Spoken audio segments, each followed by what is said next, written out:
جملة من 3 كلمات، عنوان صغير بس لما تقوله تحس إنك قدام حاجة تانية، حاجة غير كل اللي فات.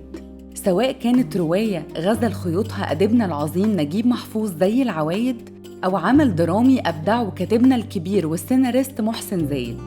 عمل عشان يبقى علامة في تاريخ الأدب والفن ما تتمحيش، وفعلاً بقى، ولسه ياما هيبقى وكمان يعيش. الصباح والمساء هنا هم رمز الميلاد والموت، السر اللي حير الناس من الأزل وهيفضل سر للملكوت.